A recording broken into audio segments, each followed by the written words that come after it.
20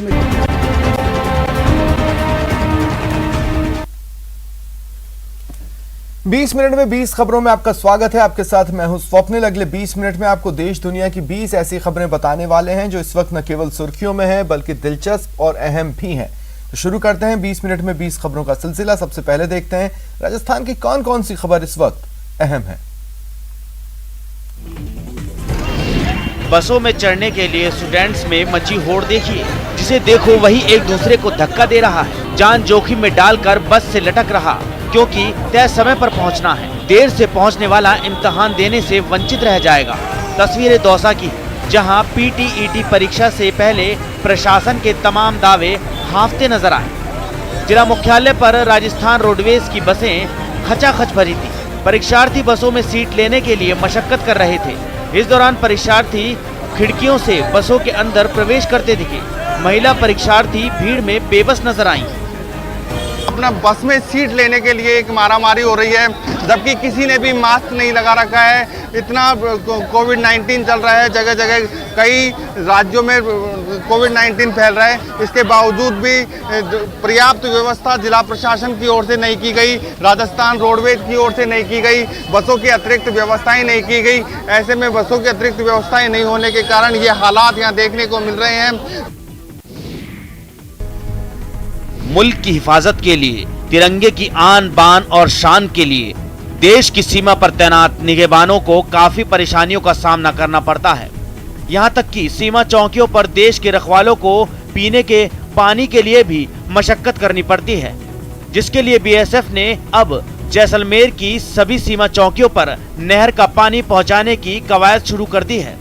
pipeline के माध्यम से सभी बीओपी को नहर से जोड़ने के बाद पानी की समस्या खत्म हो जाएगी। 472 किलोमीटर लंबी अंतर्राष्ट्रीय सीमा पर कई चौकियां जो दूर दराज में स्थित हैं, जिसमें कम से कम 30 किलोमीटर तक रहवासी क्षेत्र नहीं है। ऐसे में बीओपी पर रहने वाले जवानों को हर व्यवस्था अपने स्तर पर ही करनी होती है। हालांकि बीएसएफ बीओपी पर टैंकर के माध्यम से पानी पहुंचाने की व्यवस्था करती है, लेकिन विपरीत परिस्थितियां होने पर जवान को पीने के पानी के लिए परेशानी हो सकती है। ऐसे में बीएसएफ हर बीओपी तक पानी पहुंचाने का प्रयास कर रही है, ताकि जवानों को विपरीत परिस्थितियों में भी जल संकट का सामना नहीं करना पड़े। हाईवे है हाईवे, फुल रफ्तार से इस पर गाड़ियां ही नहीं दौड़ेगी, बल्कि पूरी गरज के साथ भारतीय वायुसेना के फाइटर प्लेन भी उड़ान भर सकेंगी। कुछ इस तरह से इस हाईवे को बनाया गया कि फाइटर प्लेन को यहां उतरने में जरा भी दिक्कत नहीं होगी। बकायदा यहां वायुसेना के हेलीकॉप्टर लैंड भी कर रहे हैं और टेक ऑफ भी। जी हां, जालौर के चितलवाना में भारतमाला प्रोजेक्ट के तहत NH 925A पर शानदार रनवे बनकर तैयार है। 9 सितंबर को हाईवे के रनवे का लोकार्पण रक्षा मंत्री राजनाथ सिंह और सड़क परिवहन मंत्री नितिन गडकरी करेंगे, जिसके बाद करीब 3 घंटे तक इस रनवे पर कई फाइटर प्लेन का ट्रायल होगा।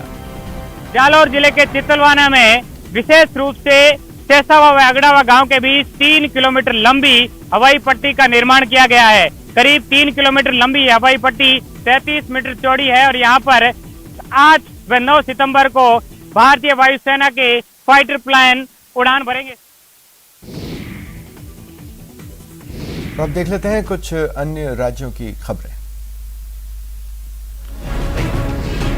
उत्तर प्रदेश के बुलंदशहर में लुटेरों का दुस्साहस बढ़ता जा रहा है, इस हद तक कि वो पुलिस चौकी के सामने राह चलते पति पत्नी तक को निशाना बनाने से भी नहीं चूक रहे।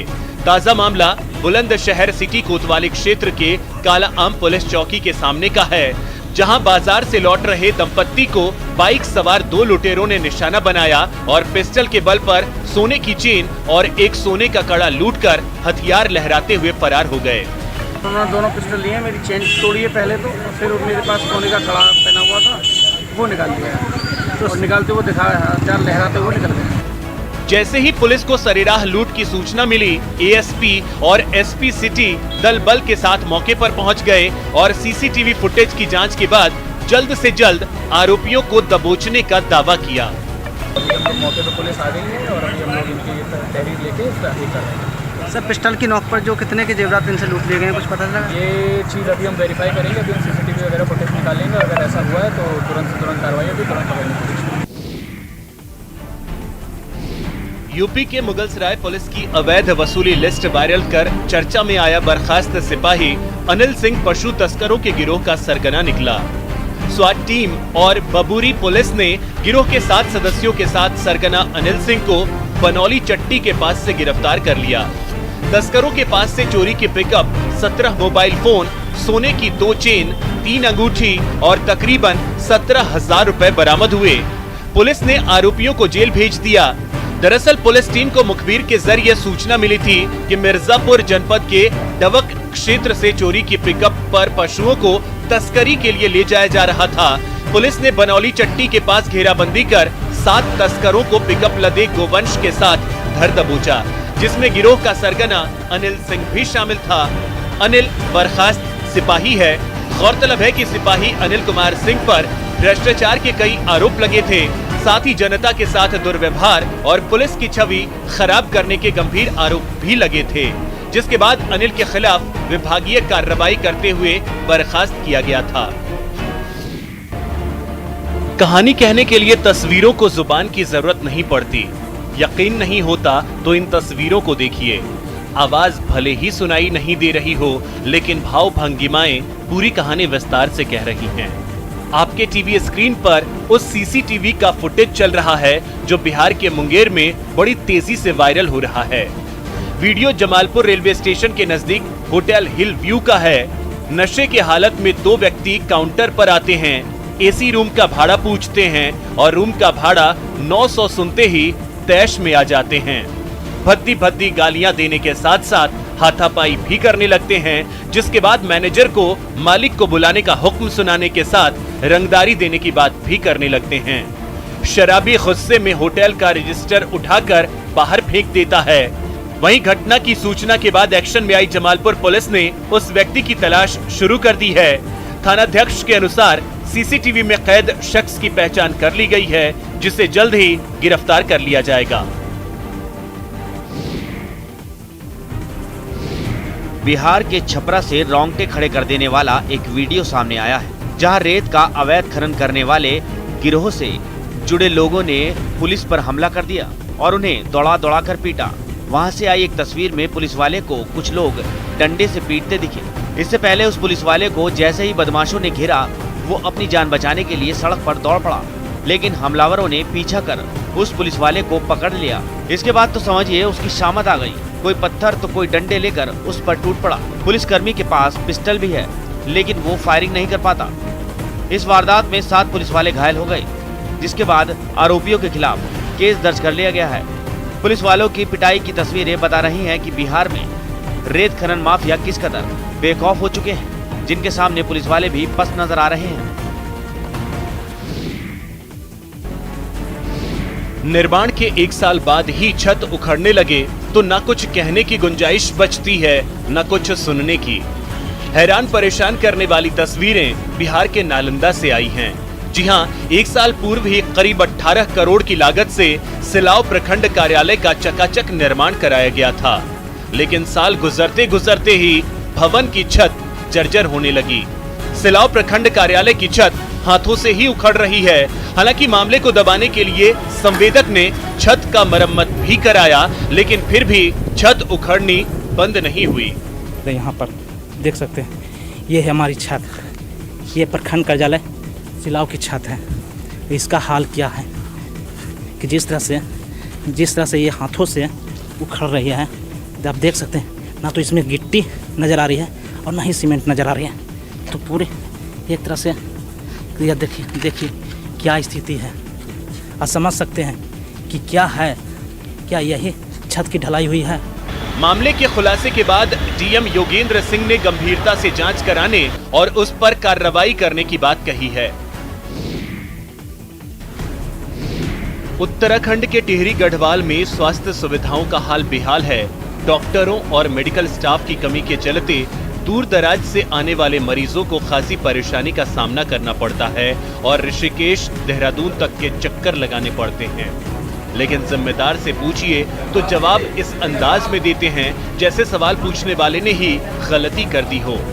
220 में से 49 डॉक्टर्स हमारे पीजी करने गए हुए हैं, बाकी 60 डॉक्टर करीब हमारे पास बॉम्बे वाले हैं और 5 डॉक्टर हमारे पास समदा वाले हैं।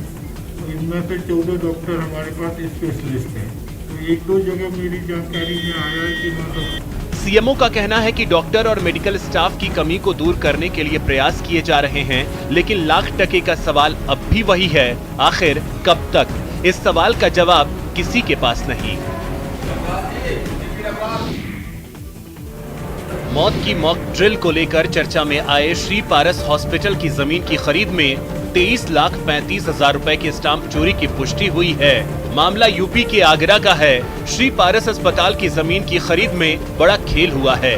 408.81 वर्ग मीटर की व्यवसायिक जमीन को आवासीय बताकर खरीदा गया। यह जमीन डॉक्टर अरिंजय जैन ने लाजपत कुंज निवासी वासुदेव से खरीदी थी। जमीन खरीद में 23,25,000 रुपए की स्टाम्प चोरी की पुष्टि हुई। इसका वाद डीएम कोर्ट में चला। हाल ही में डीएम प्रभु एन सिंह ने पेनल्टी और ब्याज सहित 58 लाख रुपए की स्टाम्प कमी मिलने के आदेश दिए, जिस पर अस्पताल को सील कर दिया गया। स्टाम्प चोरी की पहली शिकायत वर्ष 2014 में हुई थी। लगातार हुई शिकायतों ने मामले की पोल खोल दी। श्री पारस अस्पताल पर 58 लाख रुपए की स्टाम्प कमी मिली है। इसमें 23,25,000 रुपए के स्टाम्प कम लगाए गए हैं, जबकि 5,81,000 रुपए की पेनल्टी है और 28,95,000 रुपए का ब्याज अलग से है। महाराष्ट्र में आसमानी आफत ने लोगों का जीना मुहाल कर दिया है। वहां लगातार हो रही बारिश के बाद नदियां उफान पर आ गई हैं, जिसके बाद रत्नागिरी जिले के कई शहर पानी में डूबे नजर आए। समुद्री इलाकों का हाल तो और भी बुरा हो गया, जिसकी एक तस्वीर दापोली से सामने आई, जहां समुद्र में जबरदस्त उफान आ गया, जिसकी वजह से हरडे तट पर मछुआरों की एक बोट फंस गई। उन लोगों ने इसे किनारे तक लाने की बहुत कोशिश की, लेकिन वो इसमें कामयाब नहीं हो पाए और नाव आखिरकार डूब गई। रत्नागिरी जिले के कई शहरों में एक से हाल नजर आए। वहां तो लोगों के घरों में पानी ने ऐसे दस्तक दी कि घर का सामान तैरने लगा। जहां सड़कों पर जमा पानी और लोगों की मुसीबतें दोनों ही बढ़ती चली गईं। दापोली के साथ साथ चिपलून में भी बारिश ने जबरदस्त तबाही मचाई। वहां वैशिष्टि नदी खतरे के निशान को पार कर गई। बरसाती नदी ने समंदर की शक्ल ले ली और वो शहर में दाखिल होने को बेताब दिखी। कई हिस्सों में पानी जमा होने के बाद प्रशासन ने भी लोगों से घरों में रहने की अपील की। महाराष्ट्र के लिए मानसून हमेशा ही परेशानी खड़ी करता आया है। तेलंगाना में बादल ऐसे जमकर बरसे कि लोगों के लिए मुसीबत बन गई। आसमान से बरसी आफत ने लोगों को परेशानियों में डाल दिया। कई जगहों पर इतना भारी पानी भर गया कि लोगों की जान पर बनाई, जिसकी गवाही दी राजन्ना सिरसिल्ला जिले की तस्वीरों ने, जहां तो ऐसा लगा मानो सड़कों पर कोई डैम फूट पड़ा हो। मटमैला पानी पूरे इलाके में तेजी से बहता नजर आया। एक जगह पर तो कुछ लोग कमर तक पानी में फंस गए। वो दोनों खुद को बचाने की कोशिश में अपना संतुलन खो बैठे और फिर देखते ही देखते पानी में बह गए। सिरसिल्ला जैसी ही तस्वीर वारंगल से भी सामने आई। वहाँ भी बारिश के पानी ने पूरी सड़क पर कब्जा जमा लिया। कुछ जगहों पर तो पानी ऐसे बहता दिखा मानो वहाँ कभी सड़क नहीं बल्कि नदी रही हो। तो वहीं करीमनगर के हाल तो और भी ज्यादा खराब नजर आए। वहाँ इतना पानी भर गया कि सड़क किनारे खड़ी कई कार उसमें पूरी तरह डूब गई। कुछ बाइक सवार अपनी बाइक इस पानी के आगे संभाल नहीं पाए और वहीं गिर गए। रिहायशी इलाकों के साथ साथ बाजारों में भी हर जगह सिर्फ और सिर्फ मटमैले पानी का कब्जा नजर आया।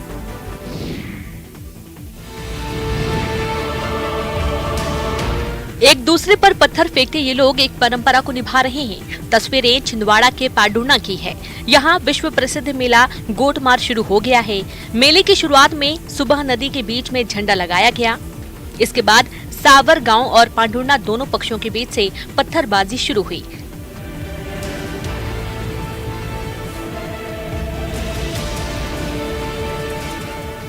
गोटमार मेला स्थल पर प्रशासन के अधिकारी भी मौजूद हैं और इसके अलावा 3 जिलों के पुलिस बल भी तैनात किए गए। इसके साथ ही घायलों के उपचार के लिए अस्थायी अस्पताल और एम्बुलेंस की व्यवस्था की गई है।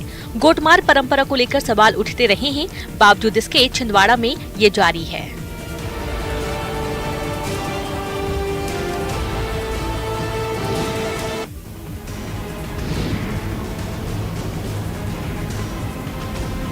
तस्वीरें हम साफ नहीं दिखा सकते। यहाँ एक टोटके को पूरा करने की नीयत से बच्चियों को बिना कपड़े के घुमाया जा रहा है। ये घटना दमोह की है। दमोह जिले में पिछले साल के मुकाबले इस बार अभी तक काफी कम बारिश हुई है। इसके चलते धान की फसलें सूखने लगी है। जिले में अच्छी बारिश के लिए ग्रामीण क्षेत्रों में परंपरागत टोटकाओं का दौर शुरू हो गया है। ग्रामीण क्षेत्र के लोगों में ये अंधविश्वास गहरे बैठा हुआ है कि मासूम बच्चियों को निर्वस्त्र कर गांव में घुमाने पर बारिश होगी। इसी दकियानूसी मान्यता को लेकर गांव की महिलाओं ने कुछ बच्चियों के कपड़े उतरवाए, गीत गाए और उन्हें पूरे गांव में घुमाया। इस मामले में दमोह के पुलिस अधीक्षक का कहना है कि संबंधित मामले की जांच कराई जा रही है और रिपोर्ट आने पर कार्रवाई की जाएगी।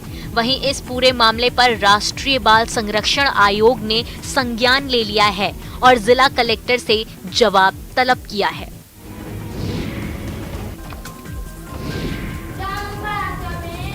ये वो नन्हे शहजादे हैं जिन्हें बोझ समझा जाता है।